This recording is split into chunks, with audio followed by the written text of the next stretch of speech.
Hello everyone, welcome back to literature people. मैं मधु पांडे। आज a vindication of the rights of women by Mary Wollstonecraft का part 2 है। Part 1 मैं already upload कर चुकी हूँ, तो जिसने नहीं देखा वो देख लो। उसमें चैप्टर 1 और चैप्टर 2 है। इस वीडियो में मैं चैप्टर 3 से शुरू करने वाली हूँ।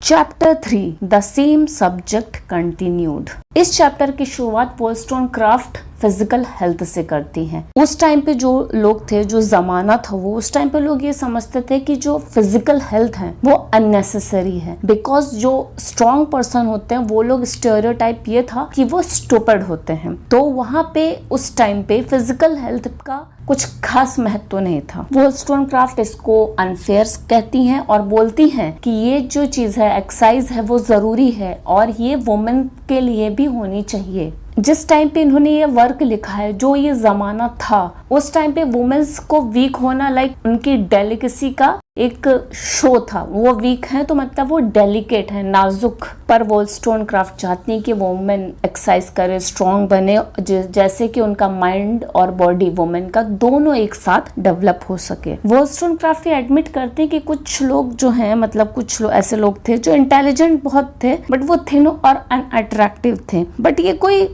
मापदंड नहीं है कि अगर ऐसे दिख रहे हैं तो वो इंटेलिजेंट होंगे। और वो ये मानती थी कि बॉडी और माइंड दोनों को एक साथ डेवलप किया जा सकता है। वॉलस्टोनक्राफ्ट ये एडमिट करती हैं कि women as in man physically थोड़ा वीक होती हैं, मतलब मैन को ये एक एडवांटेज है फिजिकल हेल्थ का। बट कौन से जमाने में ये बात लिख रही है वो भी ध्यान में रखो, वो जमाना कैसा था। बट ये वॉलस्टोनक्राफ्ट ये एडमिट करती है कि रीजन और इंटेलिजेंस के लेवल पे मैन वुमेन दोनों इक्वल हैं। वॉलस्टोनक्राफ्ट कहती हैं कि अगर चलो वुमेन फिजिकली वीक है तो सोसाइटी ऐसे कस्टम क्यों बनाती जिसकी वजह से वो और वीक हो, मतलब इमोशनली, इंटेलिजेंस लेवल पे वो वीक हो कंपैरिजन टू मेन के। ऑलरेडी किनको डिसएडवांटेज है और भी टर्म्स में क्यों इनको वीक बना रहे हो, सोसाइटी को ये बोलती हैं। राइटर्स जैसे जीन जैक्विस ऑलवेज नेचर को यूज करते हैं जब भी उनको कोई रिडिकुलस आर्गुमेंट्स को सही ठहराना होता है वुमेन को लेके। ऐसे राइटर्स ऐसा कहते हैं कि वुमेन जेंटल होती हैं और उनको नेचुरली ही अच्छी ड्रेसेस पसंद होती हैं, फैंसी ड्रेस चाहती हैं, मतलब उनको सिर्फ आउटर लुक से ही मतलब है। पर इन सब चीजों में कब तक एंड है, मतलब कि एक लाइन होती है ना, सही गलत के बीच में एक लाइन, हर चीज में एक लाइन ड्रॉ होती है कि उस लाइन तक चीजें सही है, इस लाइन पे चीजें खराब है। ये वुमेन के लिए कहाँ ड्रॉ हो रही है। अब ये ऐसे एग्जांपल देती है ह्यूमंस का कि ह्यूमंस टॉयलेट पेपर यूज करते हैं, टॉयलेट यूज करते हैं। क्यों करते हैं? क्योंकि एक है तो चीज ना डेवलपमेंट के लिए ना। ऐसे लोग नेचर का यूज करते हैं जब भी उनको कोई भी चीज अपने हिसाब से करवानी होती है, जब भी उनको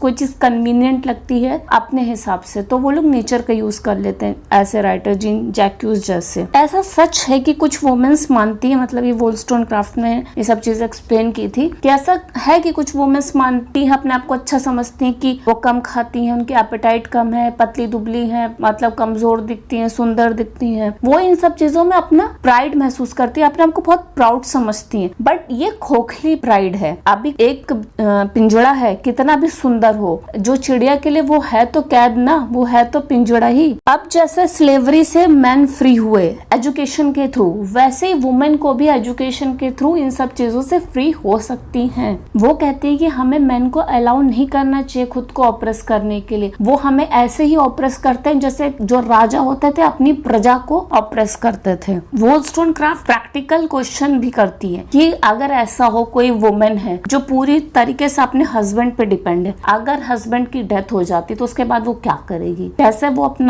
वो अपनी लाइफ को जिएगी, कैसे अपने बच्चों को संभालेगी, बिना किसी इंटेलिजेंस के, बिना किसी एजुकेशन के, बिना अच्छी एजुकेशन और बिना दूसरे हस्बैंड के, तो उसकी लाइफ ओवर हो गई। वॉलस्टोनक्राफ्ट एक और चीज से भी वरीड है। अब जैसे जो वुमेन है, अगर वो अपने आप को अच्छा दिखाने के लिए इतनी मेहनत करे तो किस लिए? क्योंकि मैन उनको पसंद करें। अब इसमें जो होती है वुमेन्स में भी आपस में लड़ाई हो जाती है कि तू अच्छी है कि मैं अच्छी हूँ, ऐसा करके, तो वो आपस में उनके में हेट्रेड आ जाता है। तो उस चीज से भी वॉलस्टोनक्राफ्ट वरीड है। वॉलस्टोनक्राफ्ट यहाँ पे अब एक दूसरी चीज को भी बोलती है जब ज्यादा वेल्थ होती तो भी अच्छा नहीं है, लोग आलसी हो जाते हैं, इमोरल हो जाते हैं।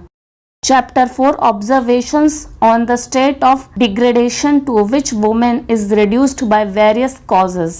कुछ मैन ये आर्ग्यू करते हैं कि अगर हम वुमेन को ज्यादा एजुकेट कर देंगे, मतलब एजुकेट कर देंगे, ज्यादा इंटेलिजेंट हो जाएंगी, तो अपने हक की बातें करने लगेंगी, रीजन करने लगेंगी। क्यों? हमारे फेवर में तो यही है ना, अगर वो बेवकूफ बन ही रहे तो हमारे लिए वही अच्छा है। तो यही चीज जो राजा करते थे अपनी प्रजा के लिए, ज्यादा इन्फॉर्मेशन उनको नहीं देते थे, क्योंकि अगर वो ज्यादा समझ जाएंगे तो वो अपने हक की बात करने लगेंगे। और जब बात रीजन की आती है तो हर एक अकेला इंसान, वो अपने आप में पूरी दुनिया है, वो अपने लिए सोच सकता है और अच्छे से सोच सकता है। कई वुमेन वोllstonecraft के टाइम पे इक्वालिटी नहीं चाहती, क्योंकि ऑलरेडी वो सुंदर हैं, वो इस चीज पे मेहनत कर रही हैं सुंदर दिखने में। अगर सोसाइटी उनसे अचानक से ये सोचने लगे कि भाई वो एजुकेटेड भी हो, तो उनके लिए तो काम बढ़ गया ना। तो अब जो काम उनकी सुंदरता से ही चल जा रहा, तो अब एजुकेशन भी उनके लिए वर्क हो गया। जो पावर उनको सुंदरता से मिलती है वो पावर तो वो खो बैठेंगी। कुछ मैन हैं वो जो औरतों को अपने सर आंखों पे बैठाते हैं, मतलब काफी केयर करते हैं, बट वो एक तरीके से एक सामान की तरह है, मतलब वो देखने में अच्छी है। जब मैन यंग होते हैं तो उनकी एजुकेशन उनको फ्यूचर बेटर करने के लिए दी जाती है, और मैरिज उसका बाय प्रोडक्ट होता है, अच्छी जॉब का और अच्छी रेपुटेशन का। पर वुमेन के लिए तो सब कुछ है, यहीं से इनकी लाइफ शुरू हो रही है और यहीं पे खत्म हो रही है। कुछ मैन कहते हैं कि वुमेन मैनिपुलेटिव होती हैं, बट वो जो समय था, अगर इन लड़कों को मैनिपुलेट करके, मैन को मैनिपुलेट करके ही वो जब सोसाइटी में अच्छी पोजीशन पा सकती हैं वुमेन, तो और क्या करती हैं वो। वोllstonecraft कहती है, चलो थोड़े समय के लिए मान भी लेते हैं हम कि जो वुमेन है वो कुछ काफी वुमेन जाके आगे जाके वाइफ बनेंगी, माँ बनेंगी, पर उनके जब खुद की सोच कम रहेगी, वो खुद ही एजुकेटेड नहीं रहेंगी, तो अपने बच्चों को क्या अच्छी एजुकेशन देंगी, वो क्या इंटेलिजेंस पास करेंगे अपने बच्चों को। वोllstonecraft उन वुमेन्स के लिए भी, उन गर्ल्स के लिए भी काफी दुखी होती है जिनकी रेपुटेशन खराब हो जाती है, मतलब वो शादी से पहले सेक्स कर ले तो लोगों को पता चल गया तो उस वजह से रेपुटेशन खराब हो गई, या विदाउट वेडलॉक, बिना शादी के अगर उनको बच्चा हो गया तो उसकी वजह से उनकी रेपुटेशन खराब हो जाती है, जैसे कि उनको फिर समाज से निकाल दिया जाता है, मतलब ऐसे ही ट्रीट किया जाता है। कुछ लोग ऐसा कहते हैं कि सेक्स और रोमांस में बॉन्ड होता है मैन और वुमेन के बीच, मैन और वुमेन के बीच में, हस्बैंड वाइफ के बीच में जो सबसे अच्छा रिलेशन है वो रोमांस का है। बट वोllstonecraft कहती है कि फ्रेंडशिप सबसे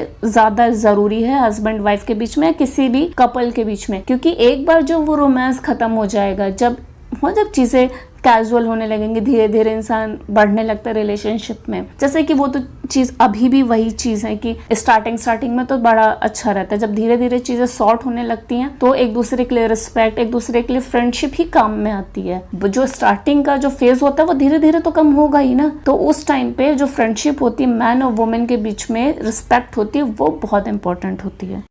Chapter 5 Animadversions on some of the writers who have rendered women objects of pity, bordering or contempt। इस चैप्टर में मोस्टली उन मेन के बारे में बताया है, वो राइटिंग के एक्चुअली बारे में बताया है जिन्होंने वुमेन और उनके एजुकेशन के बारे में गलत लिखा है। वोllstonecraft स्टार्ट करती है जीन जैक्यूस से, फेवरेट इनको काफी क्रिटिसाइज किया वोllstonecraft ने। जीन जैक्यूस बिलीव करते हैं कि वुमेन को वीक और पैसिव होना चाहिए जितना हो सके, और उन्हें ऐसी एजुकेशन मिलनी चाहिए जिससे वो और वीक और पैसिव बने। और ये मानते थे कि वुमेन की लाइफ का होल पॉइंट है मेन को प्लीज करना, स्पेशली उसके हस्बैंड को, वुमेन के हस्बैंड को। जीन जैक्यूस ये कहते हैं कि जो आदमी और औरत होते हैं यंग टाइम से ही, जब लोग यंग होते हैं तभी से वो डिफरेंट होते हैं। अभी जैसे बॉयज को स्पोर्ट्स पसंद होता है और जो गर्ल्स होती हैं वो घर पे डॉल्स के साथ खेलती हैं, पर वोllstonecraft कहती है ये ऐसा नहीं होता है। उनको हमेशा से यही बताया जाता है कि तुमको यही करना। सोसाइटी शुरू से ही उनका माइंड मेकअप करने लगती है कि तुमको यही करना, तुमको यही करना, तुम्हें ये सही चीज है, तुम्हारे लिए ये सही चीज है, तो वो वैसे ही होते हैं। फिर जीन जैक्यूस ये भी कहते हैं कि यंग गर्ल के जो पेरेंट्स होते हैं उनको उनके डिजायर्स को पूरा नहीं करना चाहिए, उनको मना करना चाहिए, तभी वो अच्छी लेडी बनेंगी, तभी वो टॉलरेट करेंगी चीजों को, तभी वो रेजिस्ट